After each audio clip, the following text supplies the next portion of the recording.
yang paling penting itu teman-teman juga bisa mengetahui bagaimana cara berpikirnya dia. Jadi bukan cuman apa quote-nya, apa kata-katanya, teknik apa yang dia lakukan gitu. Tapi cara berpikirnya dia itu kita coba untuk mengaksesnya gitu.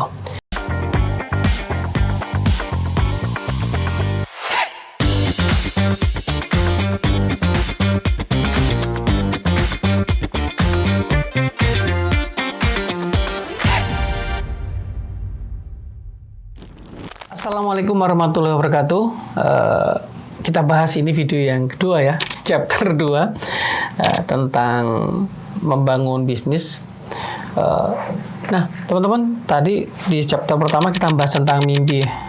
Mungkin saya minta waktu teman-teman sejenak ya untuk kemudian coba melihat kembali mimpi kita seperti apa sebenarnya gitu ya. Apakah mimpi kita tadi itu sudah menjadi determinasi ataukah mimpi kita tadi itu masih berupa ambisi-ambisi pribadi gitu.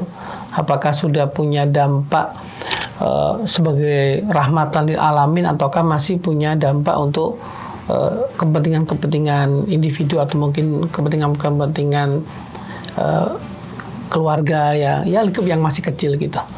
Nah, setelah teman-teman menulis ulang mimpi tadi itu ya, nggak apa-apa, nggak ada salah dengan merevisi mimpi ya, untuk memperbaikinya gitu. Setelah kita menulis ulang tadi itu, saran saya kita masuk ke tahapan selanjutnya, yaitu mengakses orang hebat ya, mengakses orang-orang hebat yang orang-orang tadi itu menjadi benchmarking kita atau menjadi inspirasi kita. Syukur-syukur orang-orang tadi itu bisa menjadi guru kita, menjadi mentor kita, menjadi guide kita untuk kita mewujudkan mimpi tersebut. Hal yang sederhana yang mungkin kita lakukan ya, kita bisa membaca bukunya gitu ya, atau kita melihat story-storynya, story dalam artian video-video kalau memang dia punya video.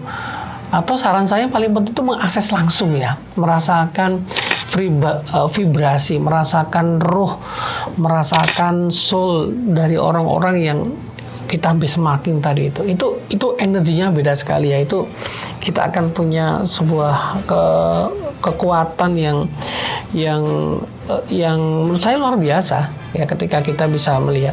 Kalau kita bicara perspektif Islam gitu, teman-teman bisa lihat ya, kenapa sih para sahabat itu menjadi generasi terbaik gitu, yang bahkan tidak bisa dibandingi sama generasi setelahnya gitu.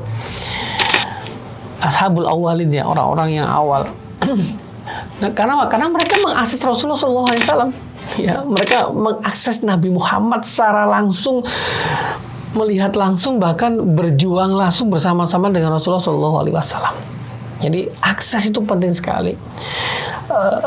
Dalam bisnis saya, atau bisnis dan karir saya pribadi ya, saya punya satu orang yang saat ini menjadi benchmarking atau role model saya gitu ya. Tapi nggak saya sharing di sini ya siapa. Saya pengen mengakses beliau ya, karena beliau tinggalnya di luar negeri ya. Ini belum, aku buat video ini belum keturutan, tapi saya yakin setahun yang sama di pembuatan video ini saya bisa mengakses beliau. Saya membaca bukunya itu, satu bukunya itu pernah saya baca mungkin lebih dari 30 kali saya baca. Bayangin, saking saya pengen banget mengakses kekuatan, mengakses value, mengakses soul dari orang tersebut gitu. Nah, sama-sama juga ya seperti itu ya. Coba kita perlu mengakses tadi itu sebagai trigger ya, sebagai trigger kita untuk kemudian kita bisa bertumbuh, supaya kita bisa membangun bisnis kita itu atau membangun karir kita itu dengan panduan yang tepat gitu. Jadi benchmarking atau akses ini sangat penting sekali dalam bisnis. Nah, teman-teman, ketika kita sudah menentukan tokoh atau orang yang kita benchmarking gitu, maka yang paling penting itu teman-teman juga bisa mengetahui bagaimana cara berpikirnya dia. Jadi bukan cuman apa quote-nya, apa kata-katanya, teknik apa yang dia lakukan gitu, tapi cara berpikirnya dia itu kita coba untuk mengaksesnya gitu. Logika berpikirnya, mindsetnya, point of view, pandangan hidupnya, ya, pandangan bahkan mungkin lebih dalam lagi pandangan spiritualnya dan seterusnya gitu. Itu perlu kita akses, yaitu perlu kita akses sampai di level selanjutnya ya. Teman-teman mencoba cari siapa yang orang tadi itu benchmarking gitu ya. Jadi kita nggak membenchmarking seseorang, tapi kita juga harus mencari orang tersebut punya membenchmarking siapa sih gitu. Itu penting banget ya. Saya nonton film atau ya kita bicara One Piece tadi ya. Saya nonton One Piece.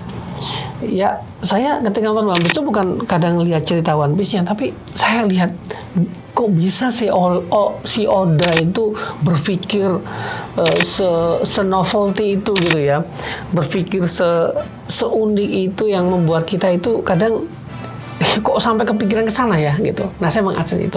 Nah sama kalau di cerita One Piece tadi, Luffy dengan mimpinya dia menjadi bajak laut dan dia terakses dengan seorang Shanks ya, seorang bajak laut ya, dia seorang Yonko juga ya, bajak laut yang punya value luar biasa ya. Nah akhirnya itu yang kemudian membuat Luffy tertrigger untuk kemudian semakin bersemangat untuk dia berjuang menjadi seorang bajak laut atau mewujudkan mimpinya menjadi seorang raja bajak laut.